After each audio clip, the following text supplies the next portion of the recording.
하나님의 말씀 보겠습니다. 신약성경 로마서 3장 23절에서 24절까지의 말씀과 8장 1절에서 2절까지의 말씀입니다. 제가 봉독해 드리겠습니다. 모든 사람이 죄를 범하였음에 하나님의 영광에 이르지 못하더니 그리스도 예수 안에 있는 속량으로 말미암아 하나님의 은혜로 값없이 의롭다 하심을 얻은 자 되었느니라. 그러므로 이제 그리스도 예수 안에 있는 자에게는 결코 정죄함이 없나니 이는 그리스도 예수 안에 있는 생명의 성령의 법이 죄와 사망의 법에서 너를 해방하였음이라. 아멘.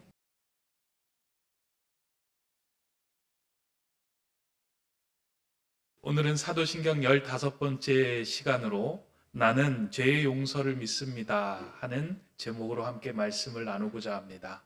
벌써 우리가 사도신경을 15번째 살펴보고 있는데요. 매주 사도신경을 살펴보면서 드는 생각이 있다면 사도신경의 핵심은 앞부분이 아니라 뒷부분에 있다라고 하는 것을 깨닫게 됩니다. 사도신경은 하나님을 찬양하기 위한 고백이 아니고요. 이 사도신경을 고백하고 있는 당신은 누구이며 당신은 어떻게 살아가야 하는가를 계속해서 짚어주고 알려주고 있는 신앙 고백문입니다. 그러니까 하나님에게 초점을 맞춰져 있지만 그 초점이 다시금 우리에게로 맞춰지고 옮겨지는 것이 이 사도신경의 주된 목적입니다. 이러한 시선에서 사도신경을 보면 후반부에 기록된 모든 내용들은 성도의 정체성과 관련이 되어 있습니다. 성부, 성자, 성령 하나님을 믿는 그리고 나의 하나님으로 고백하는 성도의 정체성을 거룩한 교회다라고 말하고 있고요. 또한 그 교회를 이루고 있는 성도들은 상대방을 세워주고 지지하는 성도의 교제를 해야 하는 존재다라고 우리에게 알려줍니다. 나아가 이러한 성도의 교제가 온전히 이루어지기 위하여 성도가 반드시 통과해야 하는 것이 있음을 우리에게 말합니다. 그것이 오늘 우리가 살펴볼 나는 죄 용서를 믿습니다 하는 이 구절입니다. 성도는 죄 용서를 확신할 때에만 하나님의 영광에 들어가는 은혜를 입게 됩니다. 성도는 죄 용서에 대한 확신을 통해서만 평안을 누리고 이웃 관계에서도 죄의 사슬을 풀어주는 삶을 살아갈 수 있기 때문입니다. 따라서 나는 죄 용서를 믿습니다 하는 이 구절은 우리가 지은 죄를 단지 하나님께서 용서합니다, 나는 그것을 믿습니다 하는 그런 고백이 아니라, 그런 차원의 고백이 아니라 나는 죄를 용서받고 새로운 존재가 되었습니다. 그래서 그 새로운 존재로 살아가겠습니다 하는 고백이 나는 제 용서를 믿습니다 하는 그 고백에 담겨 있는 의미다라는 것입니다. 그럼 여러분에게 묻습니다. 여러분은 죄 용서를 받았습니까? 여러분이 죄 용서 받았다는 것을 확신하고 계십니까? 네.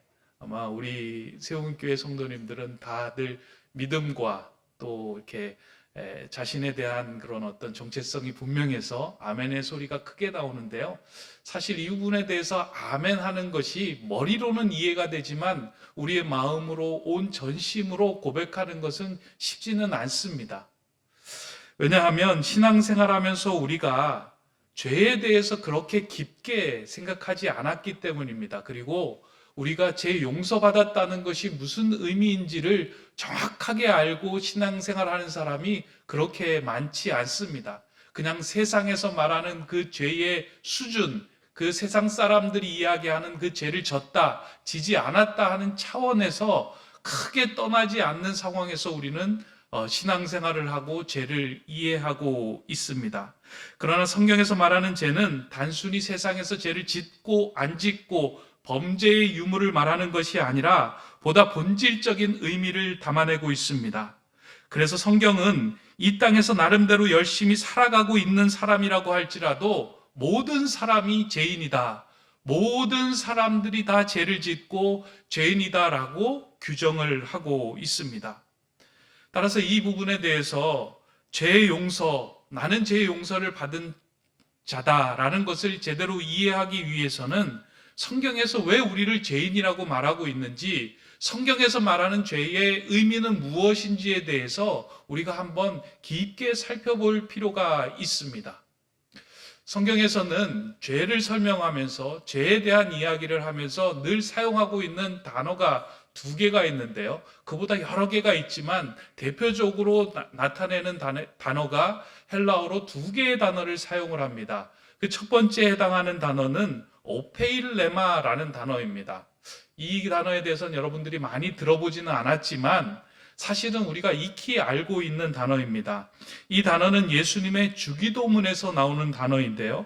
마태복음에 기록된 예수님의 주기도문을 보면 그 구절에서 우리가 우리에게 죄 지은 자를 사하여 준 것 같이 우리의 죄를 사하여 주시옵고 라는 구절이 있습니다.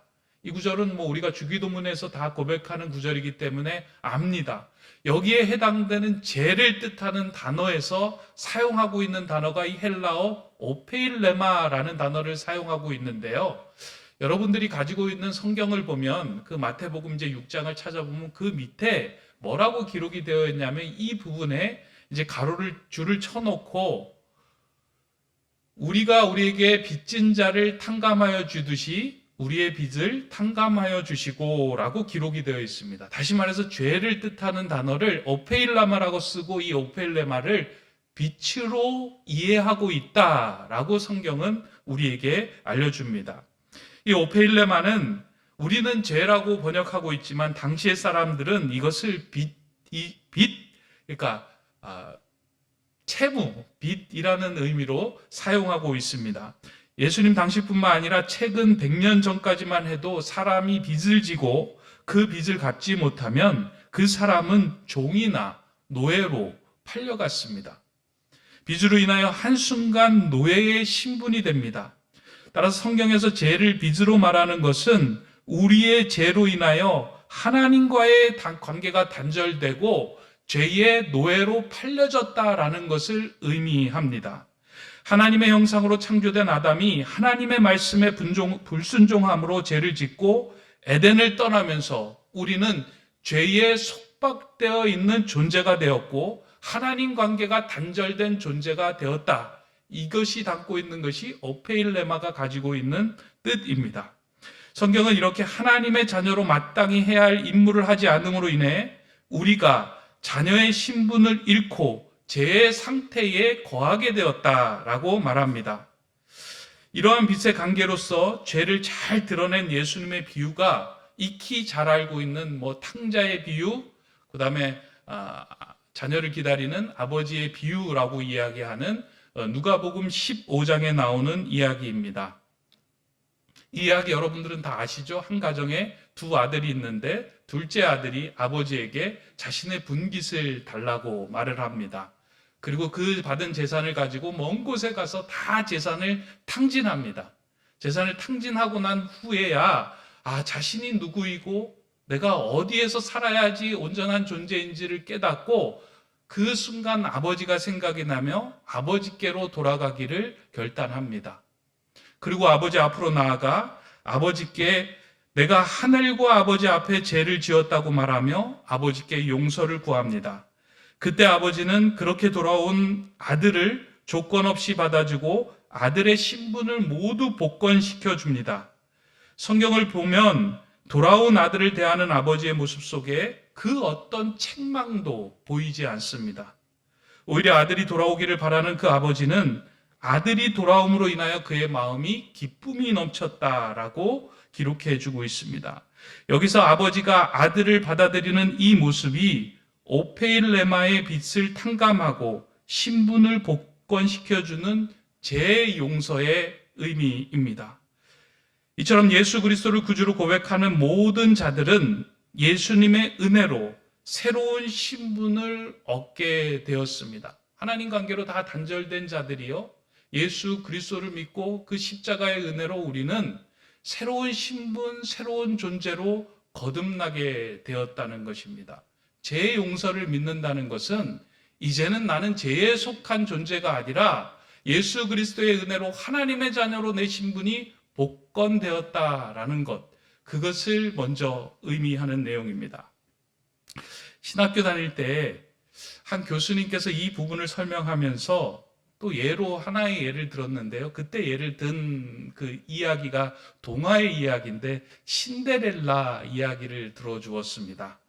여러분들 신데렐라의 이름의 뜻이 무엇인지 아십니까? 신데렐라는 그 죄를 뒤집어 쓴 사람이라는 뜻이라고 이야기해요. 죄가 아니라 아궁이에 있는 죄를 뒤집어 쓴 자라는 뜻인데요. 이 신데렐라는 부엌 아궁이에서 죄를 뒤집어 쓰며 일을 하는 존재였습니다. 그랬던 그가 왕자를 만나서 전적인 은혜로 왕자와 결혼을 하여 한순간에 신분이 왕비가 되는 은혜를 누리게 됩니다. 그래서 왕비가 된 신데렐라는 이제 과거의 일들을 내려놓고 왕궁에 거하며 왕비에 맞는 신분을 누리며 삶을 살아가면 됐습니다. 그런데 이 신데렐라가 신분이 바뀌었음에도 불구하고 매일 부엌에 들어가 아궁이 앞에서 죄를 뒤집어 쓰며 이것이 좋다고 말하며 거기에 머물러 있는 삶을 사는 것이 마치 죄 용서를 받고 신분이 바뀌었음에도 불구하고 여전히 죄의 종노릇하며 살아가는 삶의 모습이다라는 것을 이제 설명을 했는데요. 그 이야기가 오랫동안 남아 있습니다. 신앙생활하면서 우리는 그렇게 살아갈 때가 많이 있습니다. 하나님의 자녀로 신분이 복권되었음에도 불구하고 죄에 속박되어 죄의 노예가 되어 죄의 종노릇하며 살아가는 상황들이 참 많이 있습니다. 성도는 그리스도 예수 안에서 죄의 용서를 받고 새로운 신분을 획득한 사람들입니다. 새로운 신분을 가졌다는 것은 이제 땅의 것을 추구하는 인생이 아니라 하늘의 것을 추구하는 인생이 되었음을 선포하는 일입니다. 이것을 확신할 때 우리는 하나님이 기뻐하시는 삶을 살아갈 수 있게 됩니다. 그런데 사탄은 우리가 하나님의 자녀의 신분을 획득하며 살아가는 것을 원하지 않고 그 자체를 시기합니다. 그래서 우리가 죄 용서를 계속해서 확인하고 고백해야 하는 이유는 사탄이 계속해서 우리를 참소하기 때문입니다. 무엇을 꺼내어 참소하냐면 사탄은 죄의 문제를 통하여 우리로 하여금 우리 마음에 있는 죄책감을 꺼내어서 너가 하나님의 자녀냐라고 참소하며 우리가 평안을 누리지 못하게 하는 것이 사탄의 역할이라는 것입니다.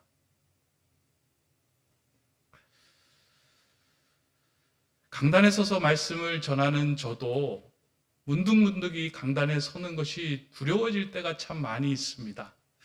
제가 어떻게 성도들에게 담대하게 하나님의 사랑, 은혜, 용서, 죄에 대해서 말할 수 있을까? 과거에 지었던 그의 죄에 대한 죄책감들이 불쑥불쑥 떠오르면서 이 강단에 서는 것조차 두렵게 사탄이 저를 참소할 때가 참 많이 있습니다. 그런데 그럴 때마다 제가 고백하고 또 다짐하는 것 가운데 하나는 누구든지 그리스도 안에 있으면 새로운 피조물이라. 이전 것은 지나갔으니 보라 새 것이 되었도다. 나를 위하여 예수 그리스도가 십자가에 달려 돌아가시며 그 예수 그리스도의 보혈로 인하여 나는 이제 새로운 존재가 되었다. 나를 참소할 것은 아무것도 없다. 라고 이야기하며 죄의 용서의 확신을 가지고 강단에 설 수 있는 힘이 생기게 됩니다. 아마 여러분들 마음 속에서도 불쑥불쑥 여러분들의 마음을 이렇게 뜨겁게 하며 좋은 의미에서 뜨겁게 하는 것이 아니고 열이 나게 하는 일들이 많이 있을 겁니다. 과거의 죄책감으로 인하여 얼굴이 부끄럽고 내가 이렇게 살아가도 되는가? 그러나 하나님은 우리에게 말씀합니다.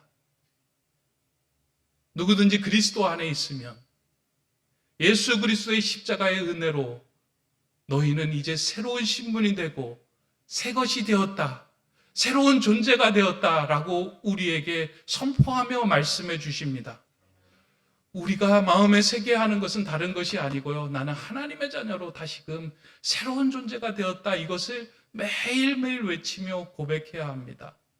이것이 나는 제 용서를 믿습니다. 이 고백에 담긴 원래의 의미입니다. 따라서 제 용서를 믿는다는 것은 나는 새로운 신분을 얻은 존재이며 새로운 신분에 걸맞는 삶을 살겠다고 선포를 하는 겁니다. 우리에게 진 모든 빚, 우리가 하나님에게 진 모든 빚은 누가 갚아주셨어요? 예수 그리스도가 십자가에서 친히 자신의 몸을 달려 돌아가시면서 그 빚을 갚으시고 탕감해 주셨어요. 사단이 참소할 때 우리가 꺼내야 하는 것은 무엇이에요? 예수 그리스도의 십자가의 은혜와 능력을 꺼내어 우리에게 고백하는 겁니다. 그래서 나는 오늘도 하나님의 자녀로 살아갑니다. 나는 그 죄의 용서를 믿습니다. 그 고백을 제대로 할 때 우리는 하루를 승리하는 인생으로 죄의 종노릇 하는 것이 아니라 하나님의 자녀로 당당히 살아갈 수 있는 힘을 얻게 되는 것입니다. 이 죄의 용서를 매일매일 살면서 고백하며 하나님의 자녀로 든든히 서는 우리 귀한 주님의 성도님들 다 되시기 바랍니다.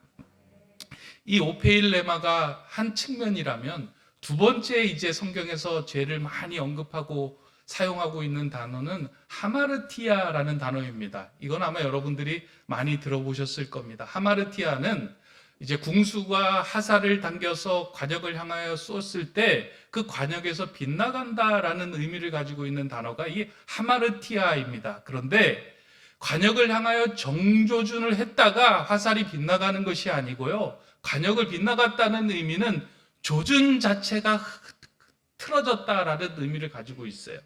다시 말해서 우리는 하나님을 향하여 관역을 조준해야 하는 인생인데 그 관역이 하나님을 빛나고 세상을 향하여 내 중심의 욕심을 향하여 빗나가 있는 상황 속에서 이루어진 모든 일들은 그 결과는 죄의 열매로 맺혀진다는 의미입니다.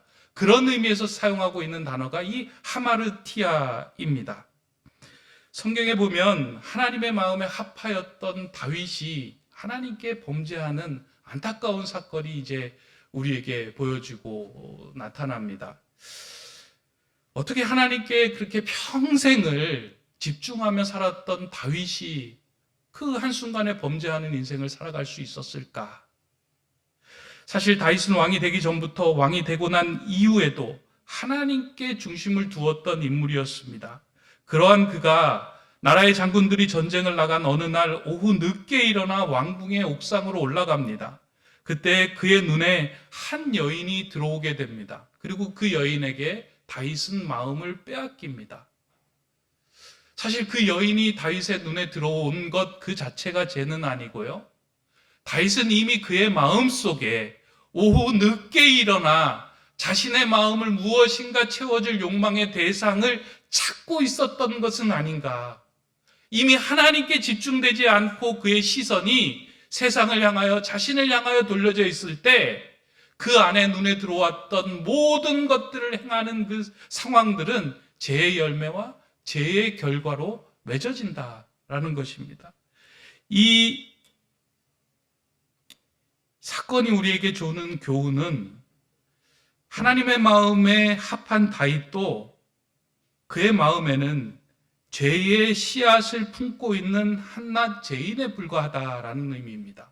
다시 말해서 아무리 많은 시편을 쓰고 아무리 많은 성경을 기록할지라도 한순간에 하나님을 향하여 집중되어 있지 않고 세상을 향하여 집중되어 있을 때 내 안에 있는 죄의 씨앗들은 발아되고 씨앗은 죄의 열매로 나타나게 된다라는 것입니다. 아담의 범죄 이후로 죄 중에 태어난 우리는 우리 안에 죄의 씨앗이 담겨져 있습니다. 여러분들 그것을 조금 인정하시나요? 여러분 안에 죄의 씨앗이 담겨 있다라는 것을 이렇게 인정을 하시는지 모르겠습니다. 저는 최근에 이제 책을 한 권 읽으면서 정말 우리 안에는 죄의 씨앗이 담겨져 있구나 하는 것을 이제 그 책 속에서 이렇게 읽은 이야기로 인해서 더 깊이 이제 깨닫게 되었는데요. 식물학 수업이라는 책을 읽으면서 이제 발견한 내용입니다. 이 책은 이제 잡초의 습성에 관한 내용을 잘 이렇게 설명해 주고 있는데요. 저도 이제 뭐 군대 가서도 많이 했던 사역 중에 하나가 잡초 뽑는 사역이었는데요. 놀라운 거는 잡초는 뽑아내면 뽑아낸 자리에 잡초가 안 나는 것이 아니라 또 한 달 지나면 그 잡초가 또 자라는 거예요. 뽑아내도 자라고 뽑아내도 계속 자라는 거예요. 그래서 군대 상관들이 그렇게 이야기하잖아요. 야, 잡초 뽑을 때 잡초 자라지 않고 뿌리까지 싹싹 뽑아라. 그래서 뭐 못을 갖고 뽑기도 하고 호미를 갖고 뽑기도 하는데요. 놀라운 건 호미를 갖고 못을 갖고 뭐 뿌리를 다 뽑아내도 한 달 지나면 거기에서 뭐가 자라요? 잡초가 자라나고 있어요. 와, 이 생명의 신비가 얼마나 놀라운지, 어떻게 해서 그렇게 잡초가 자라날까? 잡초의 생명력이 왜 이렇게 끈질긴가? 그래서 저는 잡초에 주목을 했는데 이 식물학 수업을 보니까 그건 잡초에게 달려 있는 것이 아니라 흙에 달려 있다라고 표현을 합니다. 그러니까 잡초는 자기가 언제 뽑힐지 모르는 존재라고 생각을 하기 때문에 항상 씨앗을 흙 속에 저장해 놓는다 이야기를 해요.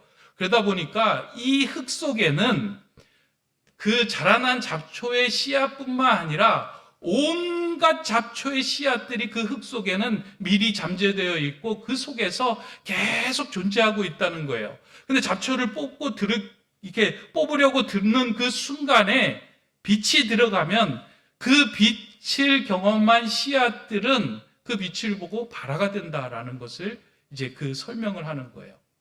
이것을 보면서 우리가 흙으로 지어진 우리 안에 죄의 씨앗들이 있다는 의미가 이런 이야기구나.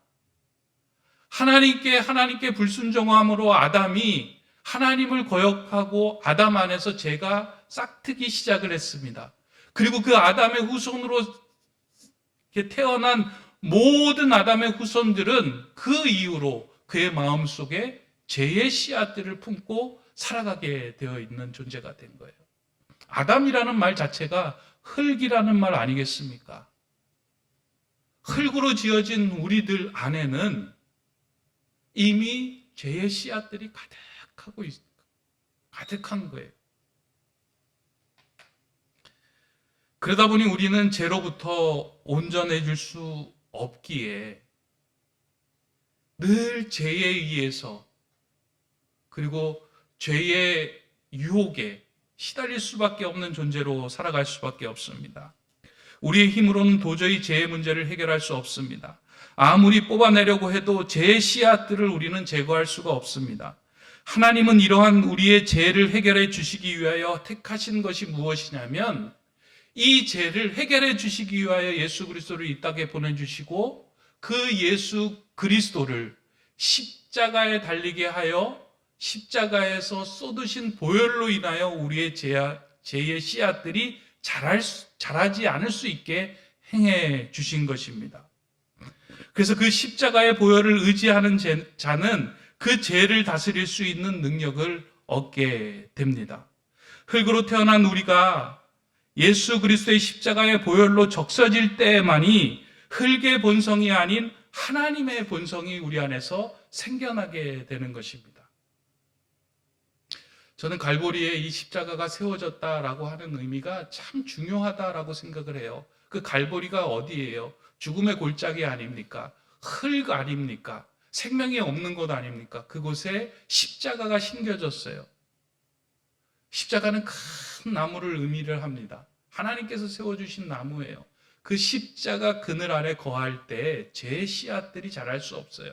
그 십자가의 큰 나무에는 예수 그리스도의 보혈이 있기에 그 십자가의 그늘 안에 거하는 자는 죄로부터 자유함을 누릴 수 있는 인생이 될 수 있게 됩니다. 하나님은 그 일을 위하여 예수 그리스도를 이 땅에 보내주셨고 우리로 하여금 그 십자가의 은혜로 살아가게 하신 것, 그것이 죄의 용서하심입니다. 그런데 이 하마르티아는요, 한 번 죄의 용서를 고백한다고 해서 해결되는 부분이 아니고요, 평생 우리가 고백해야 하는 부분입니다. 왜냐하면 우리 안에 있는 죄의 씨앗들은 계속해서 자라나고 있는 부분이기 때문입니다.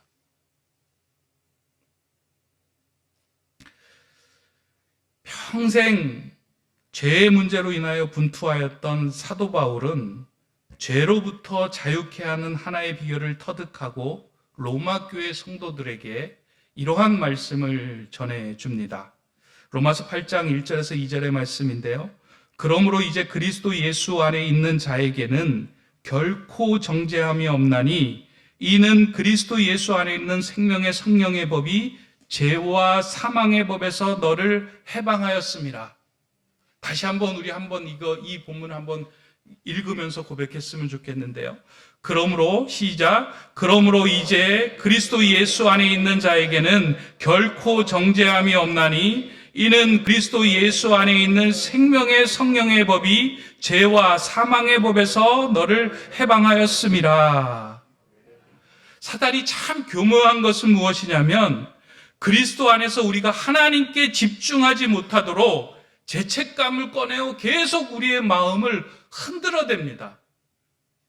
그러니까 우리가 하나님에게 집중하지 못하도록 내 안에 있는 죄책감을 꺼내고요. 그 죄책감으로 상대방이 그 흔들어서 사람이 하나님에게 집중하지 못하도록 계속해서 우리를 어렵게 하는 거예요.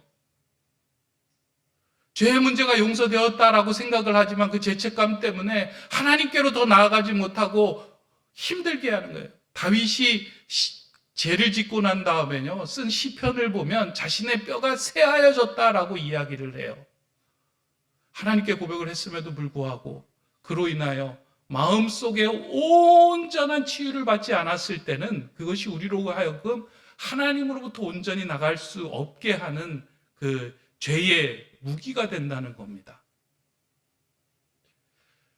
따라서 성부 하나님, 성자 하나님, 성령 하나님을 고백하는 교회는 이와 같은 죄로 인하여 시달리는 자들로부터 벗어나는 그런 공동체가 되어야 함을 이야기를 하는 거예요. 죄책감으로부터. 하나님께 간구하고 기도하고 고백하고 성도의 교제를 하고 함께 나눔을 통하여 내 안에 있던 죄책감이 예수 그리스도 안에서 이제는 결코 정죄함이 없나니 이는 생명의 성령의 법이 너를 해방하였음이라는 그것을 믿고 선포하며 담대하게 또 하루를, 한 주를, 평생을 살아갈 수 있는 힘을 얻게 되는 거예요. 십자가는요, 우리를 하나님께로 정조준하게 하는 생명의 간음자입니다. 그래서 이 고백을 많이 하면 할수록 우리가 죄로부터 자유케 되고 죄로부터 우리가 담대함을 얻게 됩니다. 우리가 이 땅에 성도로 살아가면서 우리가 해야 하는 일이 있다면 먼저 죄 용서함을 우리가 경험해야 하는 일이며 아울러 내가 죄 용서받은 자로 상대방을 죄 용서하며 살아가는 인생으로 살아가는 것입니다. 이 성도의 정체성이 이거예요. 앞서서 이야기했지만 정체성이라는 것이 너는 누구냐? 그러면 어떻게 살아가겠냐? 이것을 계속 우리로 하여금 묻는 것인데 제 용서를 믿는다는 것은 나는 그리스도 안에서 새로운 신분으로 태어났습니다. 나는 빚을 탕감받은 자입니다. 그러면 너는 어떻게 살겠느냐? 저도 죄를 용서하는 사람으로, 정죄하지 않는 사람으로 살아가겠습니다. 그것을 고백하며 다짐하는 것이 이 고백입니다. 오늘 교회가 안타까운 것은요, 교회 안에서 이 죄의 문제를 솔직하게 꺼내놓는 것이 어려운 시기가 되었다는 겁니다. 교회 안에서 자신의 마음이 답답하고 죄책감에 시달릴 때 누군가 옆에 있는 성도들에게 나 이것 때문에 너무 힘들어, 마음이 지쳐, 어려워 라고 꺼내놓고 함께 기도하며 함께 그것을 위해서 나누는 공동체가 되지 못한 것이 제일 아쉬운 시기가 되었습니다. 왜 그럴까요? 죄를 꺼내어 놓으면요, 사람들이 그것을 그대로 덮으며 함께 기도하며 간구하는 것이 아니고요, 자꾸 거기에다가 살을 붙이고 거기에다가 이야기를 붙여서 그 사람을 정죄하는 일을 행하기 때문이에요. 그걸 무서워서 그걸 못 꺼내는 거예요. 근데 하나님께서 세워주신 교회 공동체는 뭐예요? 죄 용서하는 공동체임을 나는 믿습니다를 선포하는 교회예요. 성도들이 죄를 꺼내어 놓았을 때 함께 이 문제에 대해서 함께 둘러싸서 기도하며 예수님께서도 정죄하지 않고 성경에서도 정죄하지 않고 하나님께서도 정죄하지 않았으니 당신이 이제 하나님의 자녀로 새로운 신분으로 거룩한 존재로 설 수 있도록 나는 기도하겠습니다. 이것으로부터 자유하시기 바랍니다. 라고 권면하고 격려할 수 있는 공동체, 그런 공동체가 될 때 하나님이 기뻐하시는 그 죄 용서가 살아있는 공동체가 됩니다.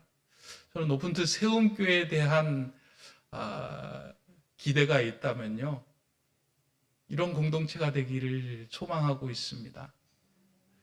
그래서 아직까지는 좀 서먹서먹하고 아직까지는 옆 사람에게 내 마음을 다 드러내기는 어렵겠지만, 시간이 흘러가면 흘러갈수록 내 마음속에 힘들고 지치고 죄책감 때문에 힘들어하던 모든 일들을 꺼내어놓고 함께 기도할 때 재용서와 사함이 일어나는 그런 아름다운 주님의 공동체가 되면 참 좋겠다 생각이 듭니다. 오늘 혹시 예배하는 성도님들 중에도 마음속에 있는 이 죄로 인하여 뼈가 쇠하고 힘든 분들이 있다면 먼저 주님께로 가져가야 합니다. 하나님께로 나의 모든 것들을 가져가 그 하나님께 고하며 아랠 때 하나님께서는 우리의 죄를 받아주시고 정죄하지 않으시고 그 죄를 사하여 주시며 이렇게 말씀하실 것입니다. 만일 우리가 우리 죄를 자백하면 그는 미쁘시고 의로우사 우리 죄를 사하시며 우리를 모든 불의에서 깨끗게 하실 것이요 죄 사함을 선언해 주실 것입니다. 이와 같이 하나님의 은혜 가운데 높은 뜻 세움교회에서 신앙생활하는 동안 제 용서의 은혜를 많이 경험하는 저와 여러분들이 되었으면 좋겠습니다. 그리고 난 후에 여러분들이 누군가의 마음속에 있는 그 죄의 사슬과 결박으로 꽁꽁 묶여서 힘들고 지쳐하는 사람들이 있다면 그 자물쇠를 열어주는 그런 역할을 우리 귀한 성도님들이 감당해 주시기를 소망합니다. 그 고백이 오늘 사도신경의 고백입니다. 나는 제 용서를 믿습니다. 성도의 정체성은 제 용서의 확신으로 시작되며 제 용서받은 자의 삶으로 완성됩니다. 이 삶을 살아가는 귀한 저와 여러분 되시기를 주님의 이름으로 축원합니다. 기도하겠습니다. 사랑의 하나님, 죄로 인하여 죽을 수밖에 없는 우리를 구원하여 주시고 하나님의 자녀로 삼아주심에 감사드립니다. 예수 그리스도의 보혈의 공로로 더 이상 죄의 종노릇하지 않게 하시고 하나님께서 탕감해 주신 그 은총을 이웃에게 나누며 살아가게 하여 주시옵소서.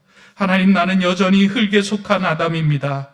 예수 그리스도의 보혈을 의지하지 않으면 죄의 종노릇하며 시달릴 수밖에 없는 인생임을 다시금 고백합니다. 하나님, 매일매일 내 인생에 예수 그리스도의 보혈로 나의 마음을 적으며 죄에 시달리는 인생이 아니라 죄를 다스리는 삶이 되게 하여 주시옵소서. 그러한 죄의 용서가 선포되는 아름다운 높은 뜻 세움교회 공동체 되게 하여 주시옵소서. 예수 그리스도의 이름으로 기도드립니다. 아멘.